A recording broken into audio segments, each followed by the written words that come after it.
so Maddie and Peggy both were on Saturday evening afternoon. That day they were decided they will be writer letters for Wanda.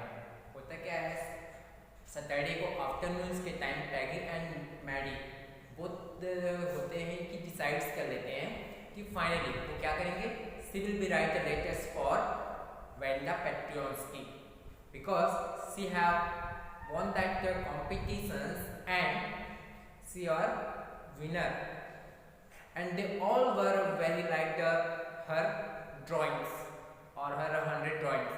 वो क्या करते हैं, वो decide कर लेते हैं आफ्टर में उसको बैठे हुए और वो राइट से लेटर्स राइट करते हैं. उसमें ये बताया जाता है कि फाइनली जो वेंडा पेट्रियोंस्की थे उन्होंने 100 ड्रेसेस का ड्राइंग्स किया था, उनको सब लोगों ने बहुत ज़्यादा लाइक किया. At least they were very enjoy on that drawings.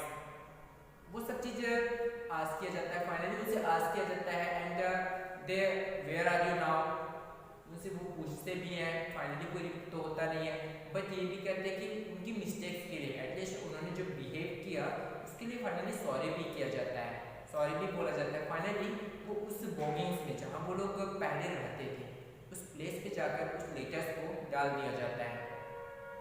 Because if anybody will be known so definitely they will be reach there, कि किसी न किसी को तो उनका एड्रेस पता ही होगा. तो जरूर जब देखेंगे कि वो वेंडा पेट्रियोंस्की के लिए है तो उनको क्या करेंगे, वहाँ तक पहुँचा देंगे. Because they don't know about that where in this time they are living. अभी वो जानते ही नहीं थे कि फाइनली वो लोग कहाँ रह रहे हैं. इसीलिए वो लोग क्या करते हैं, बॉगिंग्स में जाकर ही उस लेटर्स को वहीं छोड़ देते हैं उनके घर के पास. अब होता ये है, they are waiting and but they have no reply. अब बहुत दिनों तक वेटिंग्स करते रहते हैं लेकिन उनका रिप्लाईज नहीं आता.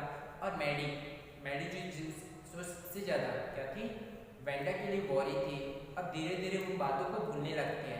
First of all she is thinking about Wanda. Definitely that's her on mistake. वो अपने आप को गिल्ट फील करने लगती है, क्यों मेरी गलती है. फाइनली वो डिसाइड कर ली थी अपनी लाइफ में कि कभी भी इन फ्यूचर अगर पैगी किसी के साथ भी ऐसा करती है या फिर कोई भी गर्ल्स किसी भी गर्ल्स के साथ या किसी भी ह्यूमन के साथ ऐसा करता है तो वो हमेशा उसको क्या करेगी, स्टॉप कर देगी. Because is a very regret on that time.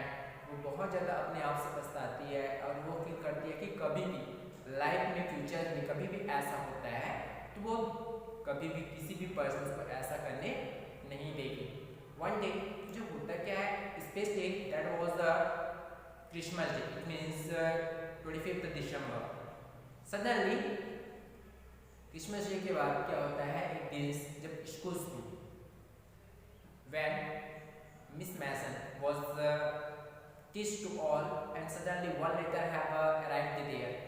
तभी जब मिस मैसन क्या रहती है, क्लास लेती रहती तो अचानक से उनकी क्लास में एक लेटर्स आता है. वो लेटर होता है when she was just start to reading, तभी बताना लगते हैं because that letter is of Wanda Petrionski. तो जैसे ही लोग क्या करते हैं, उसमें क्लास में जितने भी स्टूडेंट्स थे वो ये सुनते हैं कि लेटर्स किसका है, वेंडा पेट्रियोंस्की का. तो सब it just like as a reading silent. पूरी तरीके से क्लास एकदम पीस शांत हो जाता है और सब लोग क्या हो जाते हैं, surprise. After a long time Wanda right a letters. अब पैगी और मैडी दोनों क्या हो जाते हैं, वो जान लेते हैं कि फाइनली जो वेंडा को उनका लेटर्स मिल गया. इसीलिए वो क्या की, रिप्लाई की. तो वो कहने लगती है उस लेटर में, dear ma'am and all students I love you so much. वो बताने लगती है and I am very good now, I am very good here and she is telling about her school and I will miss all those my friends and my teacher also. वो अपने letters में लिखती है कि सबसे पहले अपने friend ma'am's के लिए लिखती, मीन्स मिस मैसन के लिए, कि आप कैसे हैं. और वो बताने लगती कि उनके जितने भी फ्रेंड्स थे जिनके साथ वो पढ़ी थी, मतलब पैगी मैडी, ये सब को बोलती कि वो सबसे बहुत लव करती है. एटलीस्ट वो उस स्कूल को बहुत ज़्यादा मिस करती हैं. और वो बताने लगती है कि कुछ लेटर्स में स्पेशली पैगी और मैडी के लिए कुछ राइट की रहती हैं. वो लिखी रहती हैं, dear teachers you will give one dresses, and what dresses color? Green dresses will be give to the my friend Peggy, and blue dresses will be give to my second friend Maddie. जो drawings था जो उन्होंने बनाया था, तो उनको कहती है कि उनकी मैडम को कि आप क्या करोगे, जो ग्रीन ड्रेसेस है वो पैगी को दे देना और जो ब्लू ड्रेसेस है वो मैडी को दे देना। इस तरीके से बताती है। And this is told about her new teachers, she is not good just like S U. आपको कहने लगते हैं कि वो अच्छी तो है बट आपकी जितनी अच्छी नहीं है। और ये बात किसको बोलती है? उनके टीचर मीन्स मैसन को। इस तरीके से वो बताती है कि फाइनली जो उन्होंने 100 ऑफ ड्रेसेस का जो क्या बनाया था, ड्राइंग्स बनाई थी, उसमें से जो 2 ड्रेसेस होते हैं स्पेशली ब्लू कलर्स के लिए वो मैडी के लिए था, और जो ग्रीन कलर होता है वो पैगी के लिए था। तो कहते हैं कि वो ड्रेसेस क्या करें, उनको दे दिया जाए वो drawing. Finally teachers give that drawing to both her, and after that suddenly she have take that drawings and she have outside on that time। जैसे वो जाती है बाहर में खड़ी रहती है, उन सब चीज़ों को नोटिस करते हैं, अपने आप को बहुत गिल्ट फील करने लगती है। अरे यार हुआ क्या, हम जिस गर्ल्स को क्या कर रहे थे, इतना ज़्यादा परेशान करते थे, specially as the group of girls and they have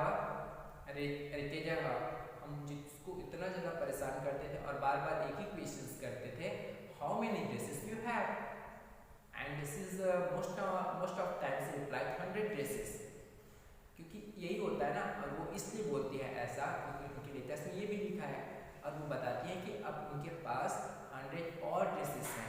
कहाँ? जो अब वो न्यू प्लेसेस पे चली गए हैं, and they have a line up and they have a difference of colours. वो बताने लगते हैं कि उनके पास पहले जो 100 ड्रेसेस थे और वो अब न्यू 100 ड्रेसेस ले लिए हैं, और वो भी डिफरेंस कलर के हैं, और क्या हुआ है, अरेंजिंग सिचुएशंस पे है। फाइनली जैसे वो बाहर जाती है ना, तो वो सोचने लगती है कि जिस गर्ल को हमने इतना सताया, इतना परेशान किया, इतना प्रॉब्लम्स फेस की, लेकिन वो हमसे इतना ही लव करती है, and that's why they want to give us. और यही रीजंस है कि वो हमको क्या करना चाहती है, वो हमें इस गिफ्ट्स को देना चाहती है। फाइनली जब मैडी होता है कि मैडी के घर चली जाती है, किसके? अपने घर। तो मैडी जब उस ड्राइंग्स को ओपन करके देखती है, suddenly she notice and that was a self Maddie's drawing. और जब वो नोटिस करती है तो वो उस ड्राइंग को देखती है, तो वो किसी और का ड्राइंग नहीं होता, एटलीस्ट खुद मैडी का ही ड्राइंग्स होता है, because she is made her for Maddie, क्योंकि मैडी के लिए ही उसने मैडी का पिक्चर्स बनाया था, एंड जो ड्रेसेस होता है वो तो खुद का था, बट उसको जो पिक्चर्स में फेस बनाया गया था वो मैडी का था। Suddenly she take that drawing and she was start to running and going to the Peggy side, Peggy, because she is very arms and swing on that time। वो होता है कि भागते हुए क्या करती है, पैगी के पास जाती है और पैगी को बताने लगती है कि पैगी तो क्या हुआ, तुमने कुछ नोटिस किया? तो क्या? तो आप अपनी ड्राइंग्स को देखो। तो ड्राइंग्स को देखती है तो जो मैडी बताने लगते हैं कि जो वेंडा है उन्होंने हमारा ही पिक्चर उस ड्राइंग में बनाया है। तो वो जब देखती है तो उस पिक्चर में पैगी का, उस ड्राइंग में पैगी का पिक्चर होता है। फाइनली पैगी और मैडी को बहुत ज़्यादा अपने आप पे गिल्ट फील होने लगता है कि उन्होंने उस ऐसी गर्ल को परेशान किया जो उनसे बहुत ज़्यादा ऐसा फ्रेंडली लव करती थी। और इस तरीके से क्या है, ये जो चैप्टर है द 100 ड्रेसेस, वो यहीं से खत्म होता है। I hope you like it. If you like it so please subscribe and like my video.